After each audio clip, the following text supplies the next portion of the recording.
I never thought I'd be that guy, the one telling a story about betrayal like some tragic soap opera.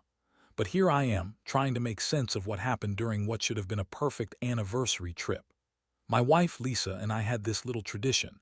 Every year we'd take a weekend away, just us. It was supposed to be our escape, a way to reconnect after months of daily grind.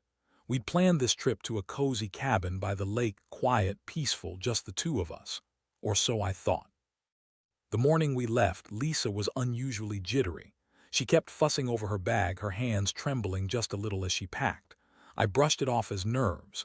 Maybe she was just anxious about leaving home or about the drive. We kissed goodbye and I noticed her cheeks were a little flushed. She told me she was nervous about the drive, but honestly I didn't buy it. She's been on enough road trips to know what she's doing. Still, I didn't push. We hit the road, the radio playing softly, the smell of freshly brewed coffee lingering from our thermos.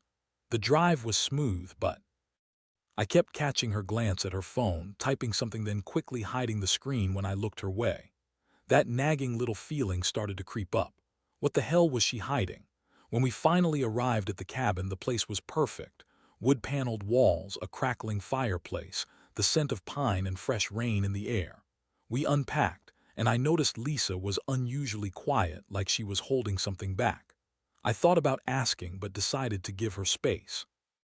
Still, I saw her eyes flicker with a certain nervous energy. She kept saying she was just a little anxious, but I knew better by then. That evening after dinner, we sat outside on the porch, the lake shimmering in the moonlight. That's when things started to unravel.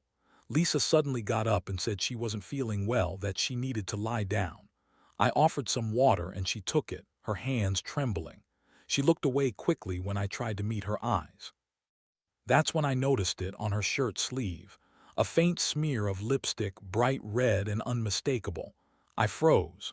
My stomach twisted knots tight enough to make me dizzy. She must have seen my expression because her face went blank. "It's nothing," she mumbled, brushing her sleeve as if to wipe away the evidence.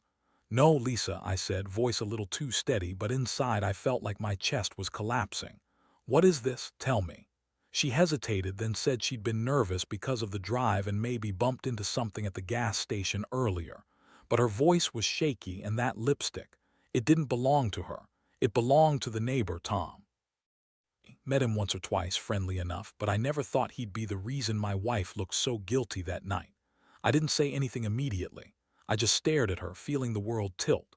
The whole trip, the nervous glances, the trembling hands, everything made sense now. All those little red flags I'd ignored or dismissed as her being overwhelmed. She lied about why she was nervous, and now I knew exactly what she was hiding. But what I didn't do then was confront her outright.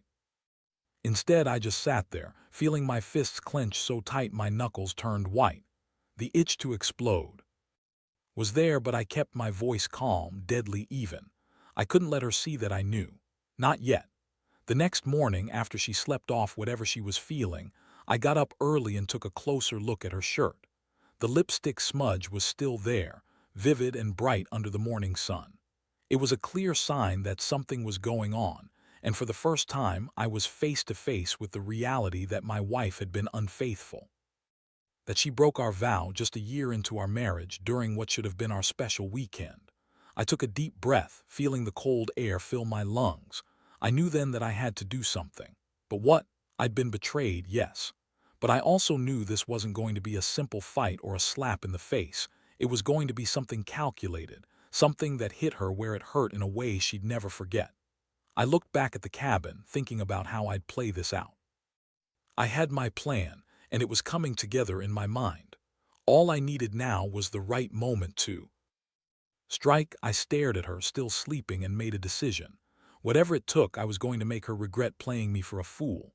And I wasn't going to stop until I was sure I'd made her feel every ounce of betrayal she'd thrown at me.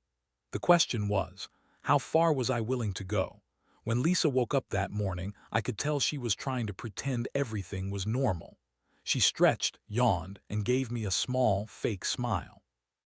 She looked at me with those wide eyes that used to melt me, before I realized she'd been lying to my face. I kept my expression neutral, but inside my mind was racing.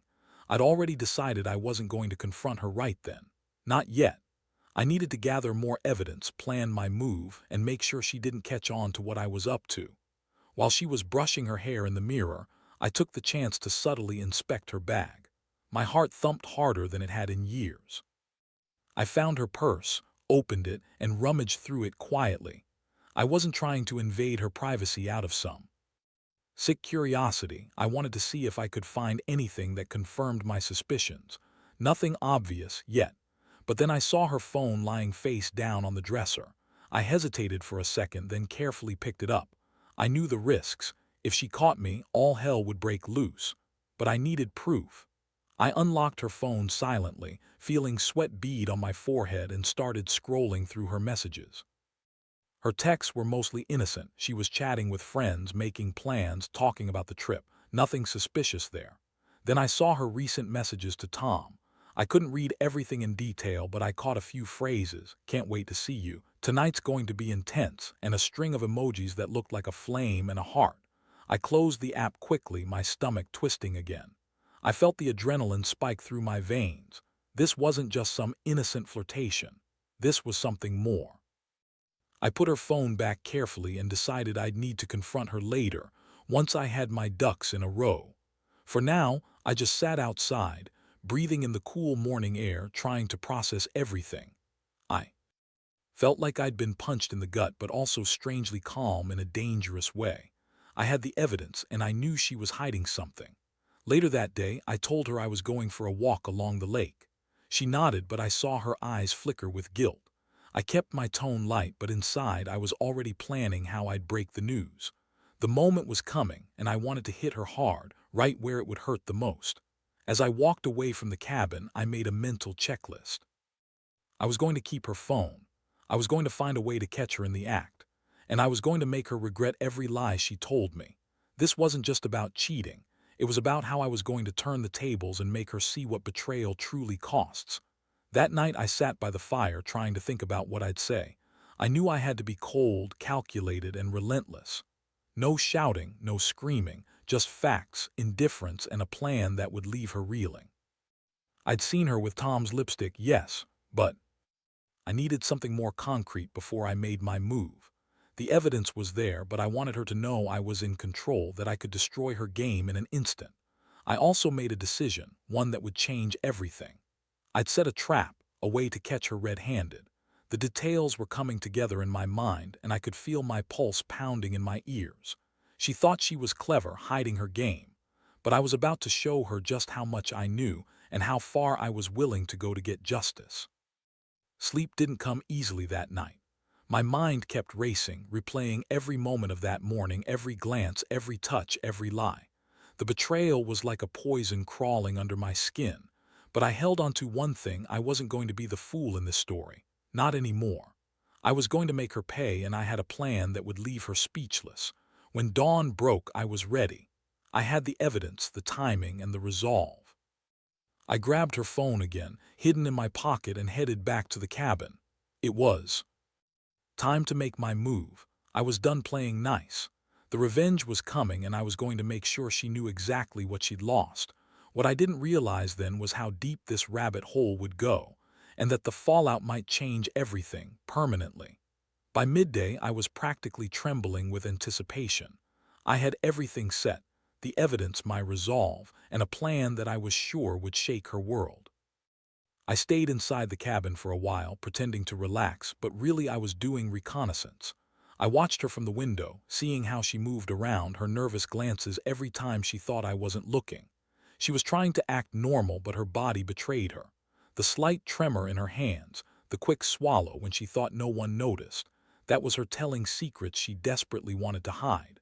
I knew she'd try to make it seem like nothing had happened. That's why I'd be ready. When she came outside to get some air or check on the fire, I'd confront her. I wanted her to believe I was still in the dark, clueless. But I was. I had the evidence, and I was going to use it. Around noon, she finally stepped outside, clutching a mug of coffee. The sun was warm on her face, but her eyes looked haunted. She was trying to keep her composure, but she kept darting her eyes toward the woods like she was expecting someone or something. I stayed seated, watching her, feeling the tension rise in my chest. She finally broke the silence. "You're acting strange today," she said, voice quiet but edged with nervousness. I looked at her, keeping my expression blank. "Yeah, maybe I'm just thinking about the trip," I replied, feigning calm. She hesitated, then took a shaky breath. I was feeling a little overwhelmed last night. I didn't mean to make you worry." I nodded slowly. "You seemed more than overwhelmed. You seemed nervous, like you had something to hide." I let a little bitterness seep into my voice. "You know, I found your lipstick on Tom's shirt last night." Her face went pale. She looked like I'd slapped her. "That's not what you think," she said immediately, her voice cracking. "It's nothing, just a misunderstanding." "Misunderstanding?" I scoffed. "That's real convincing." I stood up slowly, making sure she saw the steel in my eyes. "You lied about being nervous. You lied about what you were doing, and I found your lipstick. Do you want to tell me what the hell is going on?" She looked down, fidgeting with her hands. Her voice was barely above a whisper. "I didn't mean for it to happen. It was a mistake. I was stupid. I was drunk, and it just happened." That admission hit me like a punch. I felt my palms grow sweaty, my heart pounding so loud I thought she could hear it. "You cheated on me, Lisa, during our anniversary trip with our neighbor." She nodded desperately, tears welling up in her eyes. "I'm so sorry. I don't know what I was thinking. Please just forgive me. I swear it's over. It was a one-time thing." I clenched my fists, my voice rising slightly. "That's not what I want to hear. I want to know if this is the first time or if there's more I don't know about." She shook her head vigorously. "No, just that one time, I swear. It meant nothing. I was stupid. Please, I love you. I don't want to lose you over this." I took a deep breath, feeling the rage simmering but trying to keep my cool. I knew my next move had to be calculated. I couldn't just blow up. I had to make her see she made a mistake she couldn't undo and that the consequences would be hers to pay.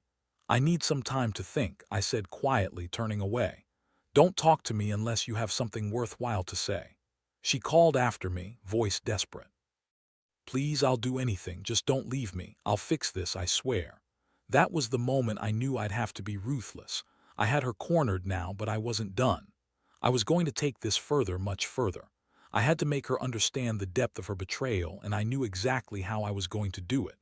The plan was forming, and it was going to be devastating. As I walked away from her, my mind was sharpening, every detail falling into place. This wasn't just about catching her cheating.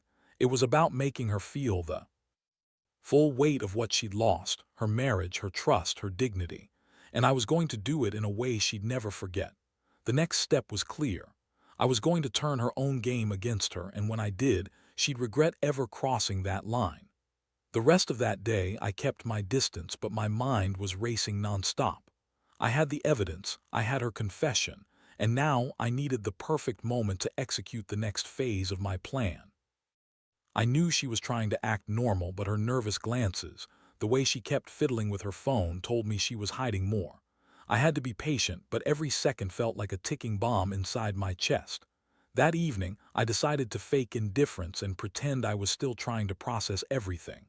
I sat quietly on the porch while she hovered nearby, trying to get some space.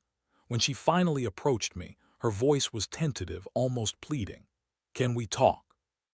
I looked her in the eyes, letting the silence stretch just a little longer. "Sure," I said, voice even. "What's on your mind?" She hesitated, then blurted out, "I know I messed up. I don't expect you to forgive me right away. I just want to fix things. I love you so much." I looked away, feeling the anger simmering just below the surface. "Love doesn't mean cheating, it means trust, Lisa, and right now I don't know if I can ever trust you again." She looked like she was about to cry. "Please give me a chance. I'll do anything. I want to make this right." I stood up slowly, then took a deep breath. "You already made your choice. You crossed that line, and now I have to decide what to do about it." I kept my tone calm but firm. "You're not going to like what's coming next." The next morning, I woke up early, feeling the weight of everything I'd uncovered. I decided it was time to get concrete proof of what she was up to. I slipped her phone from the nightstand and turned it on. I needed to see if she'd lied about anything else, if she'd been sneaking around more than just last night. Scrolling through her messages, I found more than I expected. She'd been texting Tom frequently, not just in the last day but for weeks. There were flirtatious messages, plans to meet up, and even a few that hinted at her feeling guilty but unable to stop. I felt my stomach tighten. This was no one-night mistake. This was a pattern. I copied some of the messages onto my phone, then deleted them from hers so she wouldn't suspect I'd been snooping. I wasn't trying to invade her privacy just for the sake of it. I was gathering ammunition, evidence of a betrayal that was deeper than I'd imagined. When she got up, I confronted her in the kitchen, holding her phone like a trophy. "You lied about everything, Lisa, about being nervous about what you were doing. You've been lying for weeks." She froze, eyes wide with panic. "What are you talking about?" I showed her the messages, watching her face drain of color. "This, you and Tom texting back and forth. Meeting up behind my back, all of it." Her voice cracked. "I didn't mean for you to find out like this. I don't know, I was scared. I didn't want to hurt you." I shook my head slowly, feeling a wave of fury. "Scared? You're not scared, you're weak. You let this happen and now you want me to forgive you." She looked like she was about to break down. "Please, I swear I'll stop. I don't want to lose everything we have." I set her phone down on the table with a loud clatter. "You've already lost it. You think this is just a mistake. This is betrayal, Lisa. It's over." Her shoulders shook with silent sobs, but I couldn't feel sorry for her, not anymore. I'd trusted her and she'd thrown it all away. Now I had everything I needed to make her understand that she was going to pay for this. I told her to sit down. "We're going to talk about the next step, because I'm not the kind of guy who just walks away, not after this." And that's when I revealed my plan. I'd been setting it up quietly, watching, waiting for the right moment. I'd contacted a private investigator earlier that week, someone who specialized in catching cheaters. I handed her the evidence on a silver platter, knowing it would hit her hard. I was going to make sure she saw her own betrayal in living color, and I'd do it in a way that left her no room to deny. Her eyes welled up again, but she knew she'd been caught. She looked at me with trembling lips. "You're serious?" "Dead serious," I said, voice cold. "And once I'm done, there won't be any coming back from this." I could feel my fists tightening again. I'd come to the point of no return, and I knew what I had to do. The revenge plan was set, and I was ready to execute it with precision. This wasn't about just ending the relationship. It was about sending one hell of a message. It was time to make her see that her betrayal wasn't just a mistake, it was a sentence. And I was the one holding the gavel. The day I decided to implement the plan, I woke up feeling a strange mix of calm and something darker, something I couldn't quite put my finger on. I had all my pieces lined up. The evidence, the plan, and a resolve that burned hotter with every passing minute. I knew this wasn't just about revenge anymore. It was about reclaiming myself, about making her understand she'd crossed an unforgivable line. I called the private investigator early that morning. I told him everything, how she'd been sneaking around, sending messages, meeting with Tom. I asked him to follow her discreetly, gather footage, record her interactions. I didn't want to just confront her with words. I wanted her to see in living color what she'd done. I wanted her to feel exposed, vulnerable, just like I'd felt when I found that lipstick stain on her shirt. While he did his job, I kept busy preparing for what was coming. I bought a small, discreet camera, a hidden device I could plant where I knew she'd be. I planned to record her in the act so there'd be no room for denial. I wanted her to see herself caught on tape, just like I'd been catching her in the lies. The afternoon arrived quicker than I expected. The investigator called me back. He'd followed her to a nearby hotel where she'd met Tom again. They'd been seen entering together, acting familiar enough. The footage was clear. She was deep into her betrayal, and I watched her in real time, feeling the muscles in my jaw tight. I set up the camera at the hotel room door, then waited.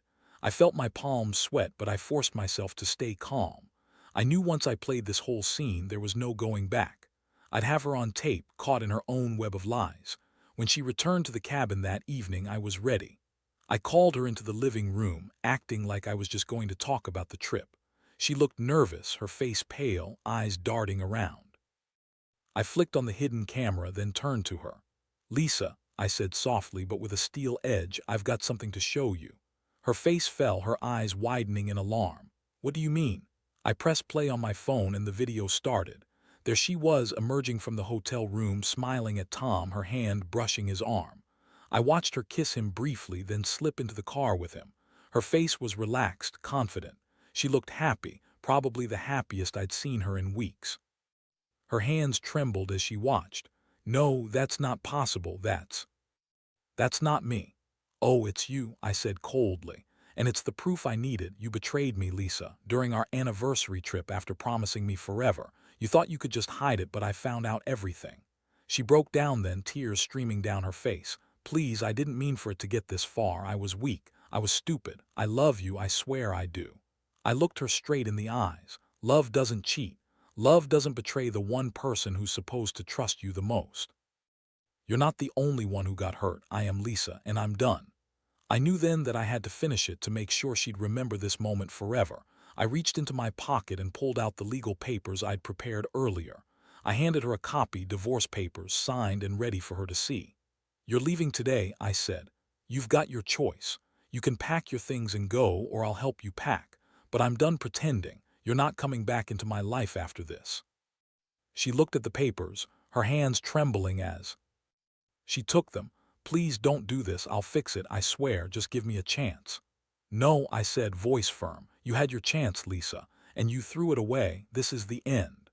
She stared at the papers, then looked back at the video still playing on my phone. Her face was a mess of tears and regret, but I knew I'd made the right call. I'd shown her exactly what she'd lost, and I was finally freeing myself from the nightmare she'd created. I gathered her things, handed her the keys to the apartment, and watched as she packed them into a suitcase. I didn't bother to say much more. There was nothing left to say. The damage was done, and now I was finally walking away. As she left the cabin, I felt a strange sense of relief mixed with emptiness. The betrayal was raw, but I'd taken back control. I'd made her see what her lies had cost. Standing there on my own, I realized one thing. Sometimes the only way to truly be free is to cut out the poison completely. And that's exactly what I did. I handed over the keys, signed the papers, and watched her disappear down the driveway. The silence was deafening, but at least it was my silence now. I learned that revenge isn't about hurting someone else. It's about reclaiming your peace, your dignity. And I finally had mine back. In the days that followed, everything settled into a strange, numbing routine. The cabin felt emptier than it had before, the silence heavy and almost unbearable at times. I couldn't shake the feeling that I'd been dragged through hell and back, and that the person I once trusted most in the world had been hiding a lie so deep it almost consumed her. I told myself I was better off, that I deserved peace, but deep down, I knew this was just the start of a new chapter, one where I had to learn how to rebuild what was broken. I moved out of the cabin, leaving behind the memories that haunted every corner. The house I'd shared with her now felt like a foreign place, full of echoes and shadows. But I kept going, piece by piece, trying to focus on me. I found a new job, a fresh start, and slowly the pain started to dull. Still, I couldn't let go of the lessons I'd learned, about trust, about betrayal, about what it takes to fight for yourself when everything feels upside down. Looking back, I realize revenge isn't as glamorous as it sounds. It's messy, brutal, and draining. But sometimes it's necessary. Not for her sake, no, that's not why I did it. I did it for me. To take back my power, to make her see that her actions have consequences. To make sure she knew I wasn't just going to lie down and accept being betrayed. I handed the divorce papers over, sealed that chapter, and walked away with my head held high. She called a few times, crying, begging for another chance. I never answered. I knew I owed her nothing anymore. All that mattered was that I had finally taken control of my life again. Now, I look at everything that happened as a brutal lesson. People can surprise you in ways you never expected. Trust is fragile, and once broken, it's almost impossible to repair. But you can survive. You can turn the chaos into clarity. And sometimes the hardest choices, no matter how painful, are the ones that set you free. So, if there's one thing I want to leave you with, it's this. Never let anyone strip you of your dignity. When the betrayal comes, face it head on. Gather your strength, plan your move, and don't be afraid to take what's rightfully yours. Your respect, your peace, your future. Because in the end, the only person who truly wins in a situation like this is the one who refuses to be broken. I walked away from her that day with nothing but a clearer mind and a scarred but stronger heart. And honestly, I finally feel like I'm starting to breathe again. That's what matters most now. Not revenge for its own sake, but the freedom to finally close that chapter and begin anew.